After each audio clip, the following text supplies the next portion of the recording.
Uno siempre empieza a estudiar a Cristóbal Colón desde antes incluso del descubrimiento.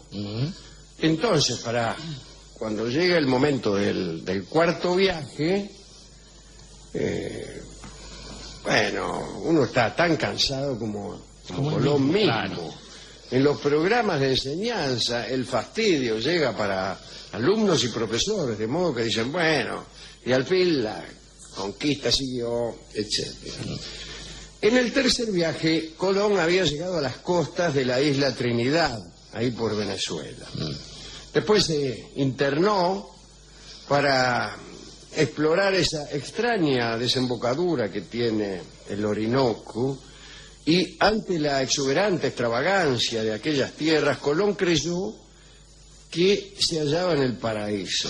Escribe Colón: más allá del trópico de Capricornio se encuentra la más bella estancia, el paraíso. Colón estaba convencido de que la tierra tenía forma de pera, además de otro convencimiento.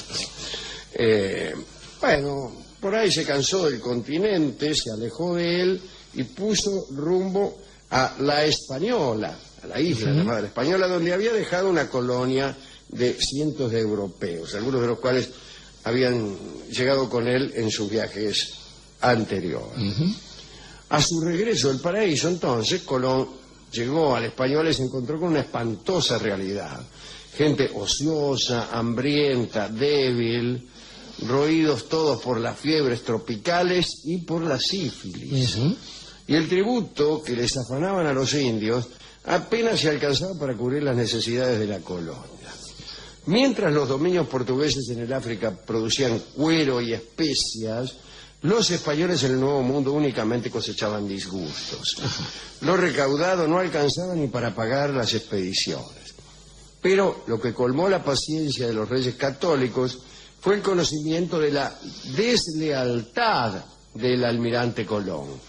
Colón les había ocultado el descubrimiento de tierra firme durante el segundo viaje y el descubrimiento de cientos de perlas en la isla Margarita.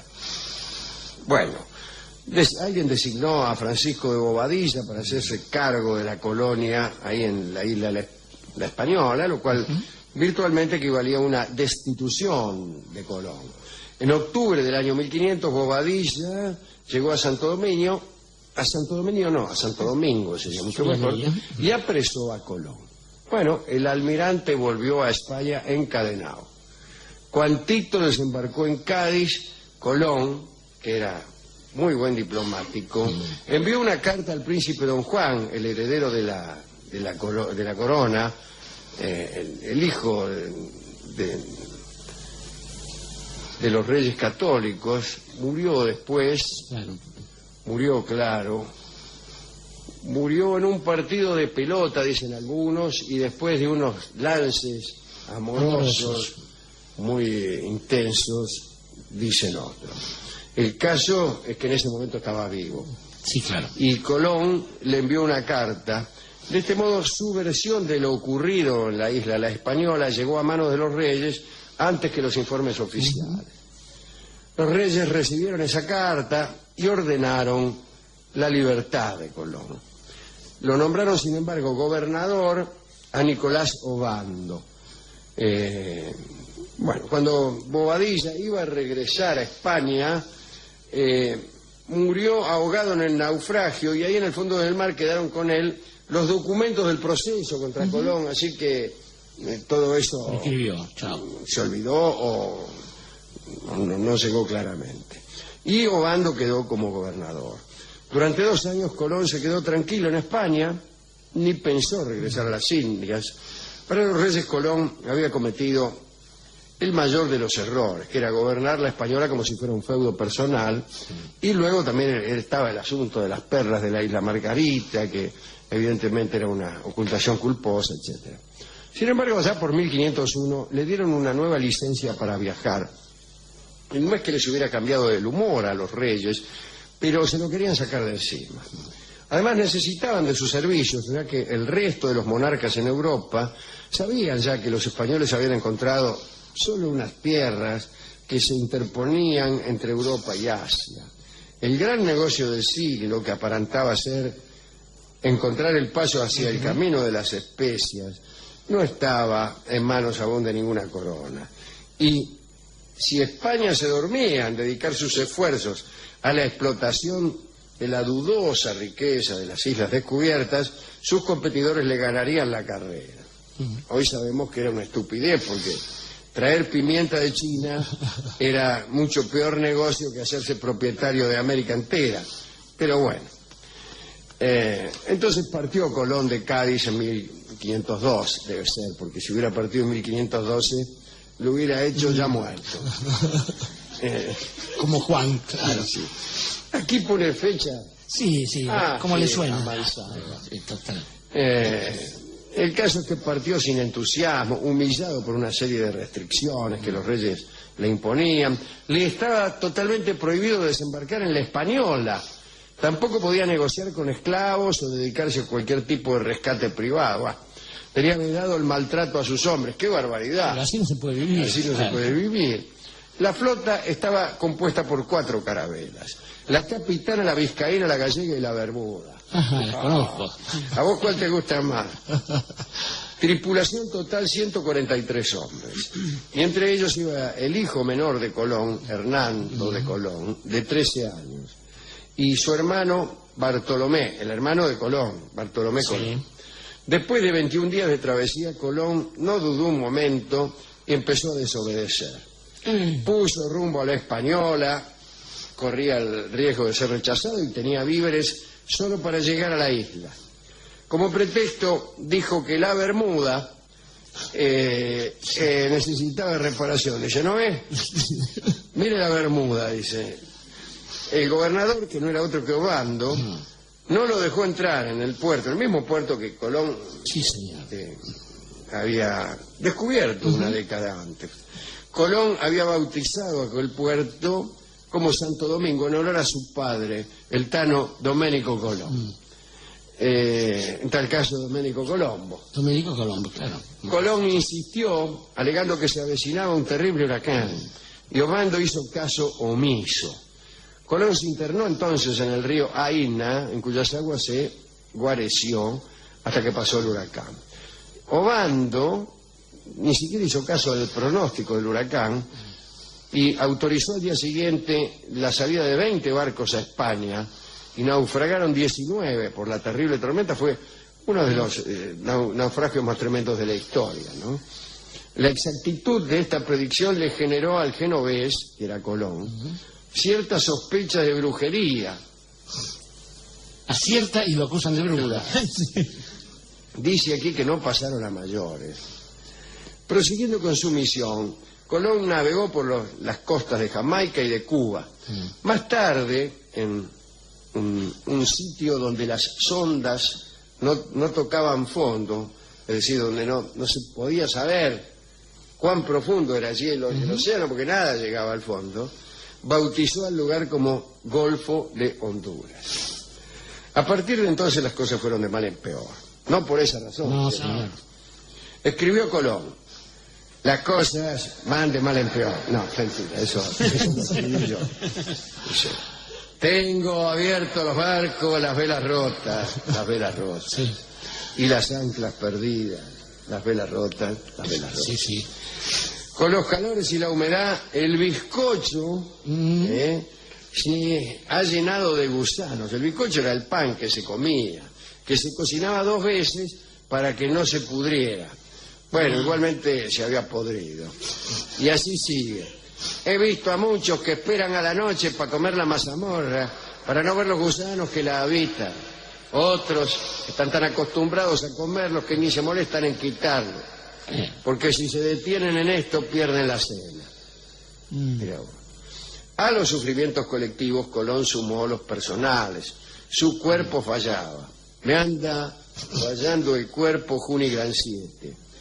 Y muchas veces no tenía fuerzas para mantenerse en pie y se veía obligado a dirigir la navegación desde la cama.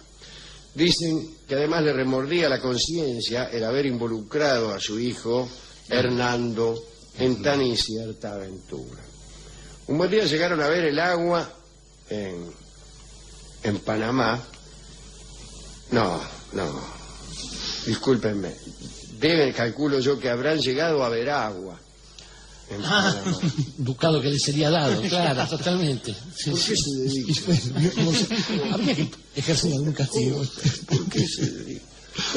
Un buen día llegaron a Veragua, que es un lugar que queda en el Panamá, y se encontraron con oro por todas partes. Che, dice, esto es oro. El almirante entonces olvidó su misión, que no sé cuál era.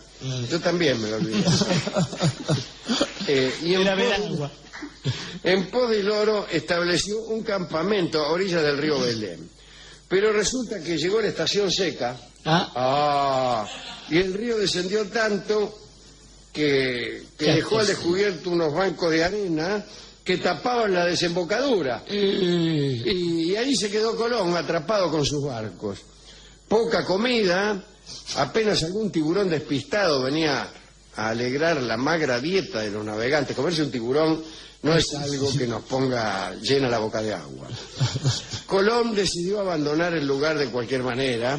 Abandonó la Gallega, una nave que tenía.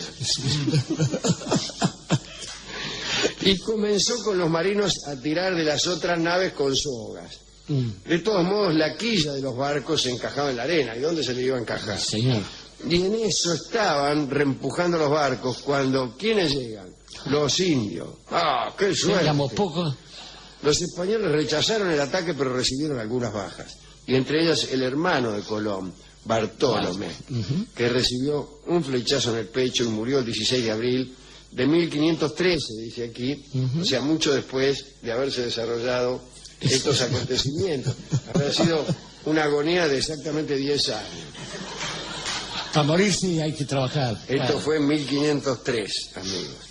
Al final lograron sacar las naves, pero quedaron en tan mal estado que debieron abandonar su primera misión rumbo al camino de las especias. Solo podía navegarse en la Capitana y apenas en la Bermuda. La Vizcaína debió ser abandonada. ¿Y la Gallega? El agua llegaba casi hasta cubierta y no había manera de achicarla. Bueno, Colón decidió llegar hasta la bahía de Santa Gloria, en Jamaica. Construyeron parapetos, viviendas sobre las cubiertas, a modo de fortín. Se instalaron allí a la espera de ayuda, pero las reservas estaban agotadas. Colón envió a 2 de sus tripulantes en bote hasta la Española para pedir socorro. Los hombres remaron durante 3 días, los recibió el gobernador Obando y dejó pasar 1 año antes de mandar el socorro. Albergando la esperanza de que en ese tiempo Colón y sus hombres murieran de hambre, el astuto gobernador dejó pasar 1 año. Mirá si sería. La tensión en la bahía se hizo insostenible. 48 hombres al mando de Francisco de Porras se amotinaron. Quisieron tomar las naves para irse de cualquier forma. Colón les presentó batalla, los derrotó. Los sobrevivientes fueron atados a los árboles con grilletes. A todo esto aparecieron los nativos del lugar y se prepararon para atacarlos. Entonces Colón recurrió a una hábil argucia. Había observado Colón que en su calendario se anunciaba un eclipse de luna para el 29 de febrero de 1504. Día raro. Cosa que él ya sabía por haber vivido el 16 de abril de 1513. Bueno, como la fecha era próxima, Colón convocó a los caciques y les dijo que su Dios tenía resuelto procurarles hambre y pestes si osaban maltratar a los navegantes. Y agregó que para avalar sus palabras aparecería en el cielo una evidencia incontrastable.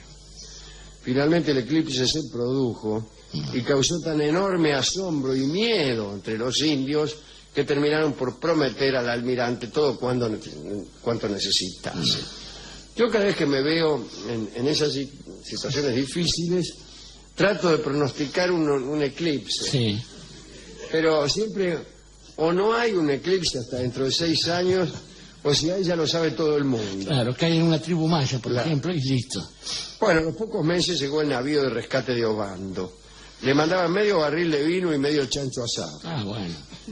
Era una vieja carabela que tardó 1 mes y medio en llegar a Santo Domingo, con el palo mayor roto y un traje a rayas y las velas agujereadas. Ajá. En aquel lugar, Colón supo por medio del explorador Rodrigo de Bastías que no existía paso alguno al Océano Pacífico. Le dijo, mire, Colón, tengo una mala noticia que darle. No hay ningún paso al Pacífico. Colón comprobó con tristeza lo poco que quedaba en la colonia, así que para qué se iba a quedar en Santo Domingo más tiempo. Un mes después regresó a España. Desembarcó en Sanlúcar de Barrameda, derrotado, encorvado por la artritis. Dice que estaban tan enfermos que tuvieron que trasladarlo hasta Sevilla, que está cerca de allí, señor. en una cama. Una litera. A la muerte de Isabel, el rey Fernando no escuchó más a Colón, le dijo que el asunto pertenecía a los herederos de la difunta Isabel, que eran, por cierto, Juana la Loca, y su esposo, Felipe el Hermoso, el hijo del emperador Maximiliano de Alemania, que serían los padres del futuro rey Carlos V. Entonces Colón, artrítico y casi ciego, se desesperó, comenzó a mover influencias, habló con sus amigos, consultó a la corte, y finalmente cuando el Papa, Julio II, el amigo de Miguel Ángel, le recomendó a Colón y sus herederos, lo recomendó, ¿no?, en el sentido de lo avaló como digno de todo honor y condecoración, esta bendición llegó tarde. El almirante había muerto días antes, el 19 de mayo de 1506. Esta es la fecha. Está bien. Está bien, quiere decir que en 1513 ya era afinado tal como habíamos 7 años. dicho. Sí, señor. Sí, señor. Ese fue el cuarto y espantoso viaje de Colón, que casi nadie estudia y lo bien que hace, ¿no? ¿A quién dedicar esta reseña? Estaba pensando, Alejandro, que en principio ese lugar al que llegó Colón, la Española, ha tenido una historia triste. Hoy en día lo ocupa la República Dominicana la mitad y la otra mitad la República de Haití. Y ha sufrido una vez tras otra injusticia de orden social. Así que Colón tenía algo, Cristóforo tenía algo de Setatore por ahí, ¿no? Se lo llevaba encima. Pero ciertamente en aquel momento la idea del viaje traía aparejada esta cuestión de lo inesperado. Realmente no sabían que se iban a encontrar. Uno piensa en Hernando de Soto, que cruzó todo el continente americano de una punta a la otra, y el tipo realmente vio cosas nunca vistas por un hombre. La cuestión es que con el paso del tiempo la gente hace turismo hoy en día y cree que en realidad va a ser lo contrario que los exploradores, va a buscar aquello que ya sabe que está ahí. Y se equivoca también, por eso las decepciones. Porque en realidad, alguna vez hemos sostenido, Alejandro, en esta tribuna que la especie humana está marcada por un viaje, que es el del exilio. Adán y Eva expulsados del paraíso. Los humanos somos esencialmente exiliados. Y frente al viaje tenemos esta cosa que puede llevarnos quizás a un retorno. Ítaca nunca está en Ítaca, nos han dicho los griegos. Y pensaba también que, en realidad, cuando alguien se va de viaje, le pasaba a los conquistadores, le pasa a los turistas, nos ha pasado a nosotros, la gente suele dar consejos, como si aquella cosa que se fuera a encontrar en ese lugar al que ya fueron otros, fuera la misma para todos. Y esto nunca es así, tristemente no es así. Y además, el viaje puede estar en cualquier cosa, digamos, una historia de amor, una aventura política. Digo, todo es un viaje, y en realidad aquel que parte de viaje no precisa consejos de ningún estilo, porque siempre está solo, y además va a descubrir prontamente que le resulta imposible volver. Por eso, los consejos, igual que no los tuvo Colón, deberíamos evitarlos para siempre y dejar que, marche tranquilito y no darle ningún peso accesorio al de la partida y ninguna otra cosa para el que se va. Para el que se va es la canción que va a cantar don Alfredo Zitarrosa. Adelante.